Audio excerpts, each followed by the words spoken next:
on my day off, I thought, fuck Anne Frank's place. And I went out to the Pawn Warehouse. And when I go shopping in Asda, I take a little plastic basket with me. Pawn Warehouse took a trolley. Still had the kids' seat, which I thought was weird. Now, I'm loading my trolleys full of every bit of porno paraphernalia I can get. I get up towards the till and there's a massive wall covered in dildos. Now, if you're with your mates, what would you do? Sword fight.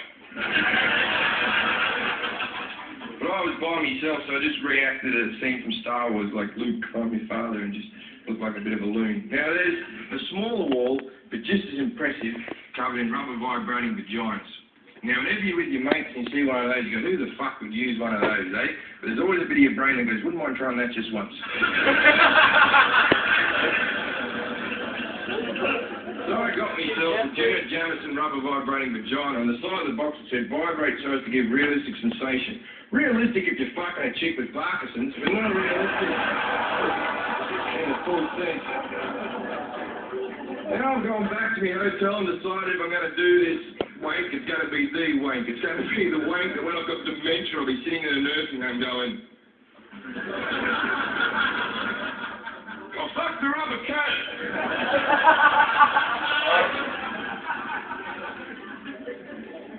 So I got all my porn bags and laid them down one side of the bed. I put porn on the telly, I got the rubber cut out, I had a vibrating egg that went in the end with a cord or remote control. I lubed up my cock and I proceeded to fuck it. Now, it felt okay, but I couldn't really enjoy myself because the only thought going through my head was, if you die right now, this is how they'll tell your mum they found you. Now, as I've mentioned, I don't have a big cock enough, and I think the rubber cunt was faulty, but as I'm fucking it, the latex on the top just sort of tears, and the egg falls out at the end, and I'm pretty upset, because it's not like I can take it back to the shop, slap it on the counter and go, look at that. I bought that an hour ago. Went home and fucked it. Now that cunt's broken. Now I still had a lot of lube, still had a lot of porn, still had a vibrating egg. So I did what anyone in this room would do. I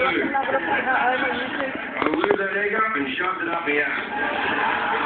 Now I'm sitting up against a gland called the prostate gland, the male G-spot. It felt terrific. I was enjoying myself so much I was already thinking of other things to stop me out. I got back to England. I flapped my cock a couple of times and I jizzed all over my chest and now I've got jizzle all over my chest, lube on my cock, egg hanging out my ass, broken cunt in the corner.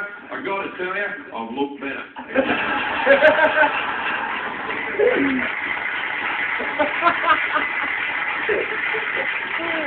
You know that bit of pain that goes through your soul after you had a wank and you got a bit of cum on your hand and you go, what did you do that for?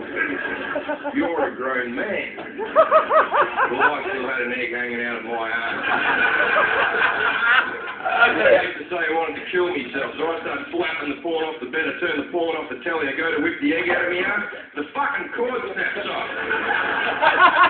Not only did it snap off, but the two plastic shells of the egg slightly break apart and now tension against me colon. Now, your first thought is, well, don't worry about this, Jim, you can shit this out, but your arsehole knows what shit is and it knows what plastic egg is and it knows fucking play cricket in this situation. Now, I don't know if you all know a lot about your colons, and nor should you.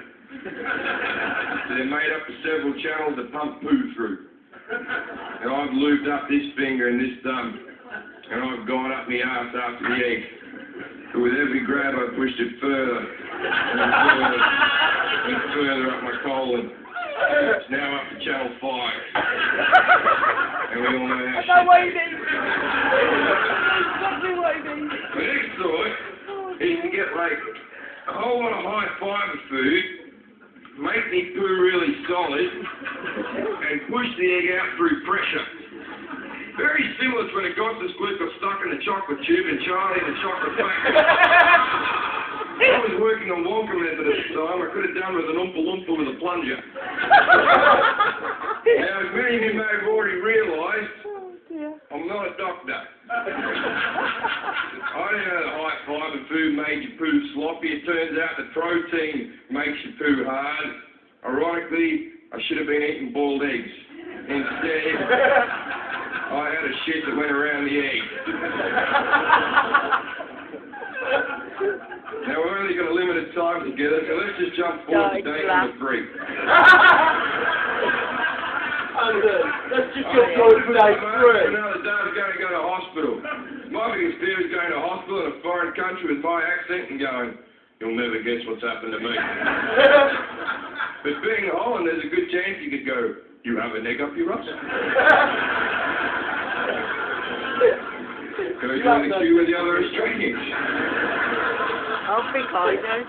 On day number 3, I had a Chinese dinner. And I kept me chopsticks. Yeah. I've gone back to my hotel. I've bent over. At this moment I thought to myself, you probably should have gone to the Anne Frank Museum. I put one chopstick on top of the egg in a crowbarring fashion. The other one I used to widen the hole.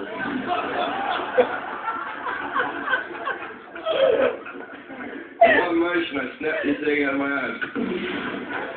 Followed by 2 feet of shit.